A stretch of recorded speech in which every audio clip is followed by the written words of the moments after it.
The Vak Siddhi, the power of manifestation through pure speech. How yogis shape reality through the voice of silence. There is a power hidden in your voice, not the voice that argues or repeats, but the voice that comes from silence. Ancient yogis discovered that speech is more than sound, it is a force of creation. With the right vibration, spoken in alignment with truth and silence, words become reality. This sacred power is called Vak Siddhi, the yogic ability to manifest through pure and truthful speech. In this transmission, you'll learn how the ancient masters developed this power, how careless speech weakens your energy, and how to awaken your voice into a sacred tool of creation.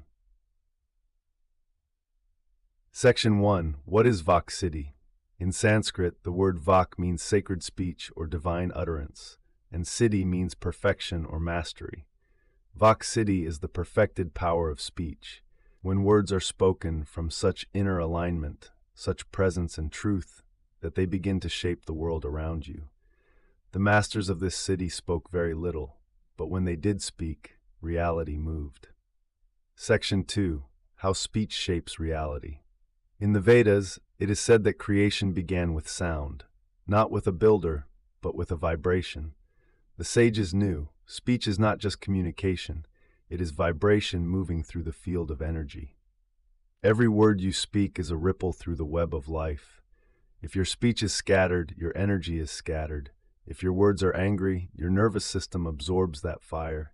If your voice is aligned, calm, and true, your whole field becomes stable, radiant, and strong. Your speech is not just heard, it is felt by your body, your mind, and the world around you. This is the foundation of Vak Siddhi. Section 3. The 4 layers of speech. According to the ancient texts, there are 4 levels of speech. 1. Paravak, pure silence, undivided consciousness before thought. 2. Pashyantivak, the seeing stage, subtle meaning arising. 3. Madhyamavak, the mental voice or inner speech. 4. Vikarivak, the external voice, spoken words. Most people live only in Vikari, the outer layer. They speak automatically, unconsciously, and leak energy through endless words. The yogi trains the mind to become quiet. Then speech begins to rise from a deeper place, from para, the eternal silence beneath all words. When all 4 layers are aligned, speech becomes coherent. And coherent speech is creative speech. This is when Vak Siddhi begins to awaken. Section 4. The path to awaken Vak Siddhi. You do not need to force this power.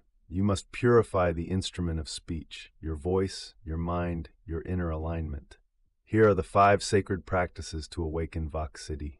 1. Mauna, sacred silence. The power of speech is rooted in silence. Practice sitting in stillness each day. No speaking, no reacting, no explaining. Let your mind settle. Let words return to their source. Speak less, listen more. Let silence soak into your bones. 2. Satya, truthfulness. Speak only what is true. Never exaggerate, never flatter, never lie. Even small distortions weaken the spiritual power of your voice. Truth is not just accuracy, it is alignment between thought, feeling, and word. The more truth you speak, the more power your speech begins to carry. 3. Japa, mantra practice. Repetition of sacred sound realigns your speech to a higher frequency. The tongue becomes trained in purity. Chant daily with full presence. Recommended mantra, Om Aim Saraswatyai Namah. This honors Saraswati, the goddess of divine speech and wisdom. Even 15 minutes a day changes the tone of your inner voice. 4. Brahmacharya, conservation of energy. Vak Siddhi is subtle. It requires strong ojas, your stored spiritual essence. Avoid wasting energy through gossip, overstimulation, or excessive talking. Preserve your inner fire. Let your voice become like a mantra, not a machine. 5. Shraddha, devotional alignment. Ultimately, Vak Siddhi is not about control. It is about surrender. The ego must bow. Speech must serve truth, not the personality. When speech arises from devotion, it becomes a bridge between the inner and the outer. It heals, it blesses, it manifests. Section finds that Vak Siddhi is awakening. As you walk this path, you may begin to notice you speak less but more powerfully. People are moved or transformed by your words. What you speak begins to happen. Your voice carries a calm, magnetic presence. You feel increasing silence between thoughts and between sentences. You may also notice your speech becoming more intentional, or mantras arising spontaneously from within. This is a sign that Shakti is flowing through your vocal channel. Your voice is becoming a sacred current, not a personal act, but a divine offering. Section 6. The dangers of unconscious speech.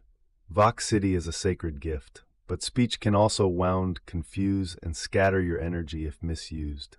Avoid gossip, criticism, harsh or impulsive speech, repeating mantras while distracted, speaking with ego or manipulation. Every word you speak either builds or breaks your subtle field. True yogis protect their speech as carefully as their prana, because speech is prana in movement. Section 7. Living as Vak. To embody Vak Siddhi is not to become loud, it is to become clear. To speak when it is needed from a place of love, silence, and knowing. When you embody this, your voice becomes medicine. It heals, guides, and blesses without effort. You will speak from your center, and the world will begin to respond. Not because of magic, but because you are now in rhythm with the source. This is the path of true speech. This is the power of Vak. Closing transmission. If this teaching awakens something in you, a deeper silence, a respect for your own voice, a desire to purify your word, then begin today. Observe your speech. Pause before speaking. Chant from the heart. Let your voice return to its sacred source. In our next video, we enter the path of Chandali Yoga, the ancient yogic science of inner fire. You'll learn how heat, breath, and awareness create spiritual alchemy. Subscribe to receive that transmission and more teachings on mantra, kundalini, silence, and the cities of awakening. Let your words be like rivers of light, flowing from truth and returning to stillness.